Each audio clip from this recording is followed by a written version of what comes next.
काछ वाच मन निश्चल राखे, धनि धनि जननी तेरी रे। नरसिंह मेहता जी के। इंद्रियों को वश में करो। नेत्र सबसे खतरनाक, इनको बहुत सावधान रखो। बहुत बहुत ये चंचलता, नेत्रों की चंचलता। भगवत चर्चा हो रही तो हो सकता है शब्द ना सुन पाओ, लेकिन विषय चर्चा हो रही है तो आप 10-5 हाथ दूर होगे तो भी श्रवणेंद्री पकड़ लेगी क्या बातें हो रही। निंदा, स्तुति, विषय चर्चा। इंद्रियों को शासन में रखो, इंद्रियों को वश में करो, क्योंकि ये ज्ञान विज्ञान का नाश करने वाले महापापी काम इन्हीं के वशीभूत होकर तुम्हें नष्ट करते। मार डाल इस पापी को। भगवान कहे पाप मानम प्रजहेनम ज्ञान विज्ञान नाशनम। मार इस काम को, नष्ट कर। तस्मात् तुम इंद्रियाण्यादौ नियम भरतर्षभ। ये महाभारत सबको लड़नी पड़ेगी। ये महाभारत है, सबको लड़नी पड़ेगी। अगर आपको अपने स्वराज्य सिंहासन पर बैठना है, मुक्त होना है, तो ये युद्ध स्वीकार करना पड़ेगा, ये चुनौती स्वीकार करनी पड़ेगी। भगवान कह रहे इंद्रियों को वश में कर, ज्ञान विज्ञान का नाश करने वाले इस महापापी काम को अवश्य बलपूर्वक मार। भगवान आदेश कर रहे हैं पाप मानम प्रजहेनम ज्ञान विज्ञान नाशनम। तस्मात् तुम इंद्रियाण्यादौ नियम भरतर्षभ। इसलिए पहले इंद्रियों को काबू करो। रसेंद्रिय से शुरू करो, मुख्य द्वार। ये ज्यादा रजोगुणी भोजन पाने पर चंचल होती। जब ये चंचल होती तो हर इंद्रियों में चंचलता। इसको संभालो। उचित आहार, सात्विक आहार, कम स्वाद वाला आहार, बच जाओगे। ज्यादा स्वादिष्ट पाने की कोशिश मत करो।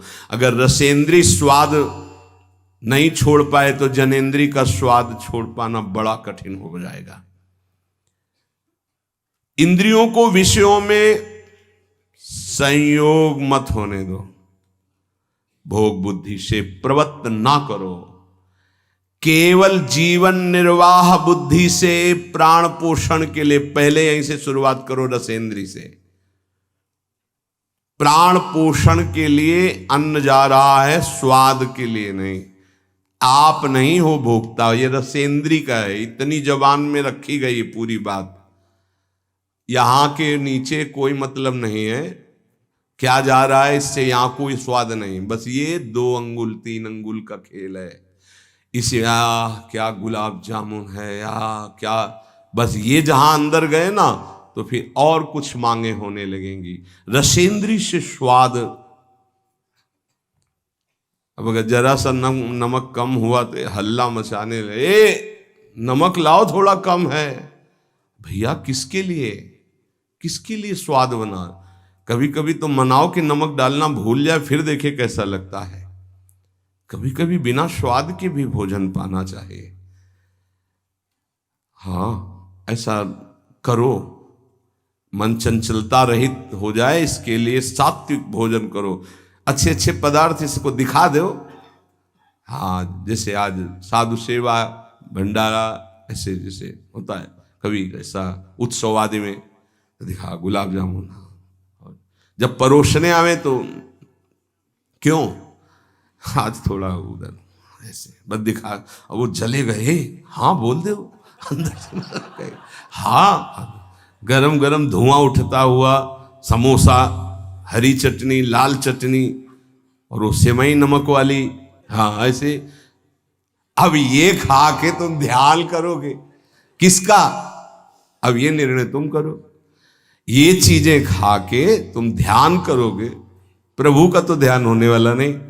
सात्विक भोजन पाने से हमारे अंदर भजन की वृत्ति बढ़ती है, और रजोगुणी तमोगुणी भोजन पाने से भोग वासना बढ़ती है, निद्रा प्रमाद स्थिति आती है। बिल्कुल सच्ची बात समझो, ये 3 गुणों से हर सामग्री बनी हुई। इसीलिए संतों ने निर्णय किया आप ये पा सकते हैं, ये पा सकते हैं, ये पा सकते हैं। खूब अनुभूति विषय है, इसलिए मना किया गया। आप ये नहीं पाएंगे। क्यों नहीं, भगवान ने तो सब कुछ बनाया है पाने के लिए, तो पाने के लिए भी बनाया है, तो फिर और व्यवस्था भी भगवान ने बनाई है। रो रो नरक, अंधतामिस्त नरक, ये भी भगवान ने बनाए हैं, तो इनका भी स्वाद आप लीजिए।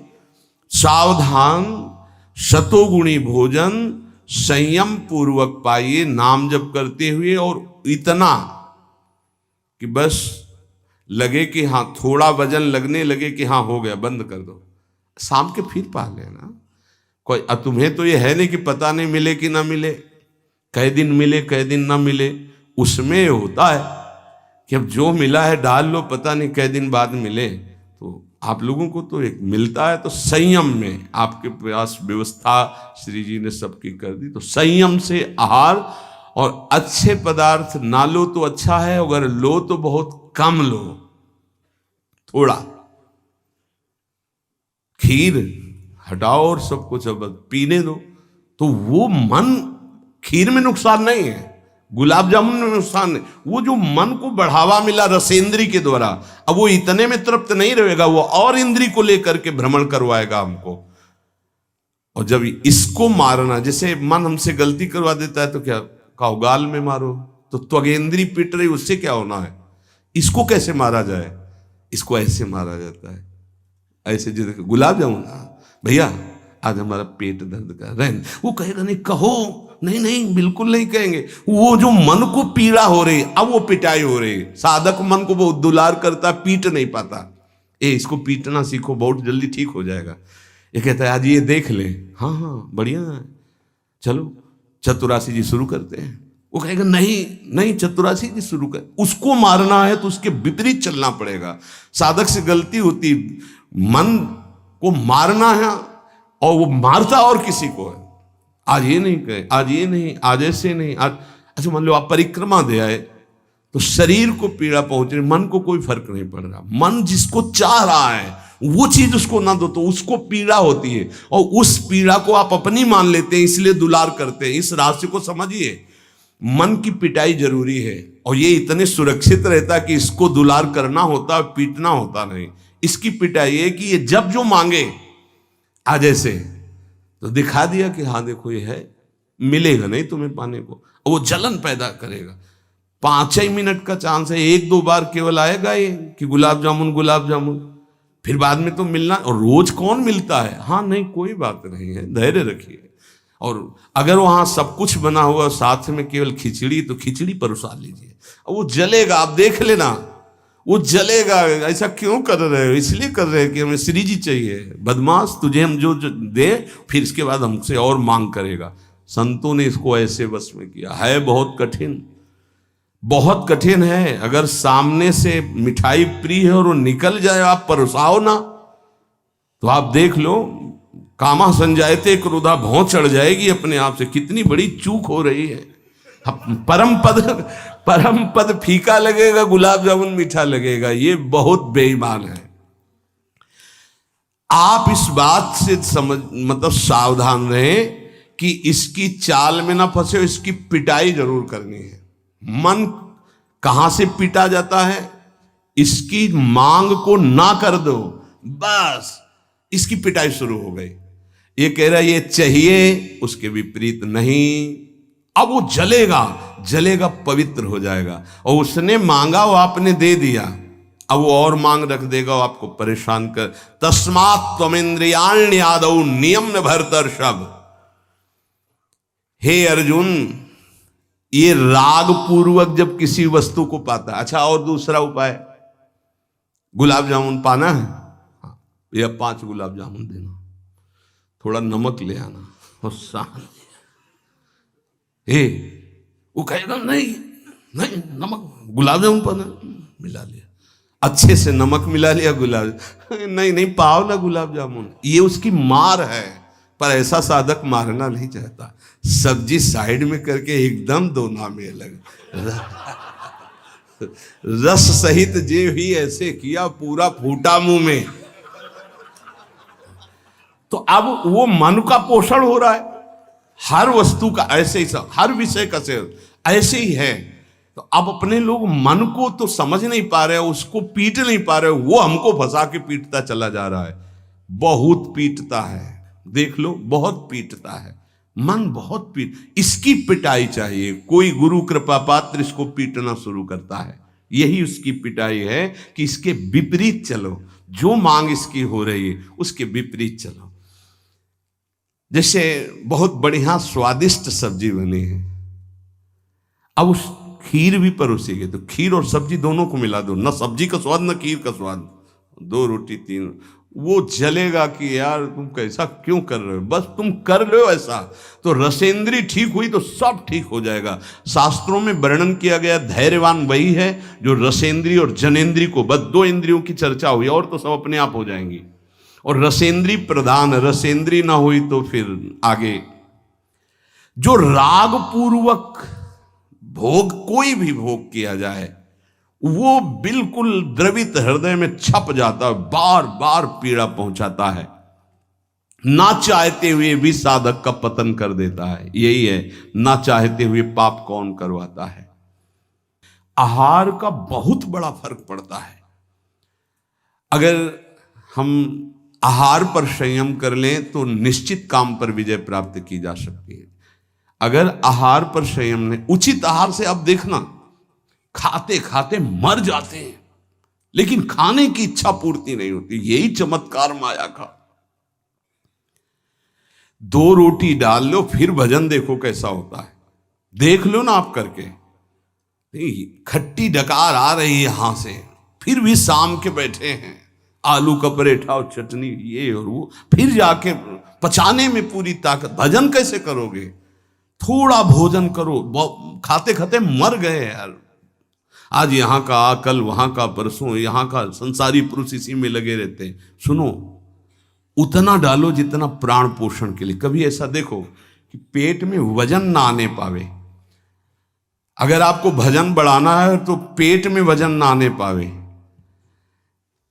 ऐसे जब बैठो और भोजन शुरू करो, जहां लगने लगे कि पेट में कुछ आ, वहीं बंद कर दो। और 1 दिन का अभ्यास, निर्णय करो कि 2 रोटी इतना इतना इतना और उतना ही। ये बार बार बांटना और बार बार पाना ये साधकों के लिए ठीक नहीं है। एक बार रखवा लो 4 रोटी से दाल सब्जी और बस खत्म। आपका घर है, आप श्री जी का प्रश्न, बस एक बार, और उसी को पाके अपना भजन करो। धिक्कार है जीवन को, खाते खाते अवस्थाएं बदल गई, बचपन से लेकर 50-60 वर्ष के वही खाने की इच्छा। कभी तो थोड़ा मन वही फंसाए है, मृत्यु आ जाएगी फिर भी खाने से तृप्ति नहीं होगी। एक बार इस रसेंद्री को काबू में किया जाए, भोजन पर सावधान, थोड़ा अल्पाहार, इतना जिससे हमारे प्राणों का पोषण हो जाए, सब ठीक हो जाएगा। आप देख लेना, अल्पाहार। अगर भोजन सुधार नहीं होगा तो फिर भजन में सुधार नहीं होगा। भोजन, बहुत प्राण शक्ति प्रबल है आपकी, ऐसे नहीं निकल जाएगी। बहुत प्राण शक्ति बलवान होती है। वायु, अन्न, जल उचित चला गया तो खूब साधना बनेगी। इसलिए कोई भी वस्तु राग पूर्वक सेवन न की जाए। ये ज्ञान मार्ग, भक्ति मार्ग, जो मार्ग के उपासक, उनको इस बात पर विशेष ध्यान रखना, चाहे गृहस्थ हो चाहे विरक्त हो। शास्त्र के अनुसार कर्तव्य कर्म होने चाहिए और राग रहित आहार विहार होना चाहिए। पूज्य श्री पंडित गया प्रसाद जी के शिष्य मास्टर बाबा, उनके पास जितने साधक रहते थे तो उनकी सब्जी में नमक नहीं, खीर में चीनी नहीं, ऐसे ही उल्टा सीधा बनता था। तो जानते हो कैसे साधक रहते थे? 2-4, जब दंडोती परिक्रमा लगा रहे थे तब वहां गए थे 2-4 साधक। जब शाम के मिला ना तो वहां कुछ पकड़ में नहीं था कि रोटी से सब्जी पाओ तो कुछ पकड़ में आवे, या दूध और चावल मिला के रखा गया तो कुछ पकड़ में, कुछ पकड़, न मीठा न खट्टा न नमकीन न कुछ। वो भगवत धाम को प्राप्त हो चुके हैं, बहुत अच्छे महात्मा थे पूज्य श्री मास्टर बाबा जी। ये बड़े बड़े महापुरुष ऐसी चाल क्यों चलते हैं? क्योंकि वो अपनी इंद्रियों को काबू में रखना साधकों को सिखाते हैं। काम को मारने के लिए सबसे पहले इंद्रियों का नियमन करने को श्री भगवान कह रहे हैं। तस्मात् तुम इंद्रियाण यादव, नियम में भरतर्षभ, इनको पहले कंट्रोल में करो। कान से भगवत वार्ता, अच्छी वार्ता सुनो। नेत्रों से अगर कहीं एक बार कोई ऐसा दृश्य उपस्थित हो जाए प्रकृति में तो प्रणाम करके दोबारा नेत्र मत पहुंचाओ। जहां आकर्षण हो वहां बार बार नेत्र मत पहुंचाओ। वाणी से कभी अश्लील संभाषण, गंदी बातें मत करो। खान पान संभालो, इंद्रियों को संभालो, ठीक हो जाएगा। जब तक साधक इंद्रियों को संभालता नहीं तब तक उसकी दृष्टि भगवान की तरफ न रहकर भोगों की तरफ होगी। आज ये बनेगा, अच्छा, और पहले से संकल्प मन बना लिए इस में तो ये ज्यादा नहीं। तो ऐसा है कि आप जो चाहो जितना ले सकते हो। हाँ हाँ, खुली छूट है। इंतजार हो रहा कब वो 11 बजे, कब 12 बजे। ये संकल्प विकल्प को मारना है। कभी कभी ऐसा कर लिया करो, ज्यादा मन तैयार हो गया ना कि आज तो उत्सव है, बहुत गोल कर दिया, आज उपवास करेंगे हम, तो सब मत करना, नहीं तो गड़बड़ हो जाएगा। अलग अलग उत्सव में एक एक दो दो आज नहीं पाएंगे, आज भूखे रह करके रहे। फिर आप देखो जो आपको मन जलन पहुंचाएगा वही मन को अधीन करने के बिना इसके अधीन नहीं होने वाला। ये भी बात समझ लीजिए, यहीं से अधीन किया जाता है। जैसे अपने लोग अब सावन भर केवल गंगा जल पी कर रहेंगे, जो भगवान शिव की उपासना गंगा किनारे सावन खूब आराम से 2 4 5 दिन शिथिलता होती है, इसके बाद वो शरीर उसी ढांचे में ढलने लगता है और गंगा जी में सब सामर्थ्य विराजमान है। सही, कभी हम अपने शरीर को शक्तिहीन अनुभव नहीं किया। गंगा जल में इतना पावर विराजमान है, ऐसे पदार्थ विराजमान है। उस समय जब गंगा जल ही केवल बहुत सामर्थ्य उसमें, कभी ऐसा नहीं लगा। जब गंगा जल पीते थे तो लगता साक्षात माँ का दूध पी रहे हैं, एक विशाल अंदर से उत्साह प्रकट होता था। 2 4 दिन के बाद शिथिलता खत्म हो जाती है और वो शरीर पचाने लगता है। जो अन्न की मांग करता है वो धीरे धीरे शांत होने लगता है। मनुष्य की प्रवृत्ति इंद्रियों की मांग को पूरी करने में है। आज तो घर में नहीं, आज चलते हैं होटल में खाएंगे, यहाँ के नहीं, गाड़ी में बैठे आज छठी करा वाले होटल, ये क्या है आज वहां, ये है क्या? अरे बोले जिंदगी का यही तो लाभ है। तो भैया ये जिंदगी का लाभ नहीं है, ये जिंदगी के लाभ को नष्ट करने वाली हानि है। शतोगुणी सात्विक भोजन बना के भगवान को अर्पित करके प्राणों का पोषण करो। वहां जा करके कौन किस भाव से बना रहा है, कैसी अपवित्रता या पवित्रता है, बहुत सावधान। सबसे पहले काम इंद्रियों को फंसाता है, जिससे उसमें विषय की कामना होती, फिर काम मन को अधीन करता है, फिर बुद्धि को अधीन करता है, और ये सब 1 सेकंड के कम हिस्से में हो जाएगा। एकदम फैल गया कि तुम्हें विचार करने का अवसर नहीं मिला।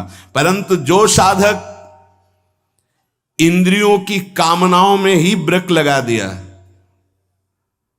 भगवान कह रहे वो भावपूर्वक कर्तव्य का चिंतन करता है, नहीं, ऐसे साधक को शीघ्र भगवत प्राप्ति हो जाती है। ध्यान दीजिए, सबसे पहले इंद्रियों में ही काम पैदा होता है और विषय को विषय आकर्षण करता है।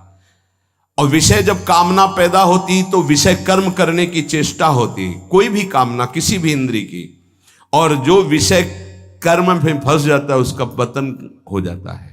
और जो उपासक इंद्रियों की चाह को, कामना को पूर्ण नहीं होने देता, वो उसको कर्तव्य का बोध होता रहता है। जो अपने कर्तव्य का बोध करता है, मेरा कर्तव्य क्या है, वो शीघ्र ही अपना उद्धार करने में समर्थ हो जाता है, भगवत प्राप्त हो जाता है। एनम ज्ञान विज्ञान नाशनम, ये ज्ञान विज्ञान का नाश करने वाला काम है। तुम्हारा कितना भी अनुभव ढक देगा, कितना भी बुद्धि आपकी प्रवीण हो, बड़े बड़े जवाब देने वालों को लाजवाब कर देता है। ऐसा है, काम ऐसा है कि बहुत जवाब देने वाले को जवाब रहित कर देता है। उसका उत्तर नहीं दे पाओगे जब काम तुम्हारे अंदर प्रश्न करेगा। विज्ञान अनुभव साधना का सब ढक देगा, ज्ञान विज्ञान दोनों को। तत्व ज्ञान का यहां बात नहीं है कि ज्ञानी का शब्द है शास्त्र ज्ञानी से, बोध संपन्न महापुरुष से नहीं स्वात्मारामम विषय मृग तृष्णाम भ्रमयति। यहां भक्त जो अभी साधन काल में है, प्रेमी भक्त के नहीं, दो को कोई परास्ती नहीं कर सकता। प्रेम लक्षणा भक्ति से युक्त महापुरुष और तत्वबोध महापुरुष, ये ज्ञानी शास्त्र ज्ञानी, और ये भक्त अभी साधन मार्ग का। कामना संपूर्ण पापों की जड़ है, पाप मानम ही प्रजय, इसलिए कामना उत्पन्न होते ही पाप क्रिया में रुचि हो जाती है। आगे चल करके वो इतना अंधा हो जाता है कि सतमार्ग छोड़ करके पाप कर्म में ही लग जाता है। बहुत बहुत डरावना विषय, बहुत भयावह विषय है। भगवान इसलिए काम को महापापी बता करके आज्ञा करते हैं कि साधक इसको अवश्य मार डाले। पाप मानम प्रजयहीनम ज्ञान विज्ञान नाशनम। तो जो आदेश कर रहे हैं वही सामर्थ्य देंगे, इसलिए इन्हीं की शरण में होके इनका नाम जप करो और इंद्रियों की चाह के विपरीत चलो तो मंगल हो जाएगा।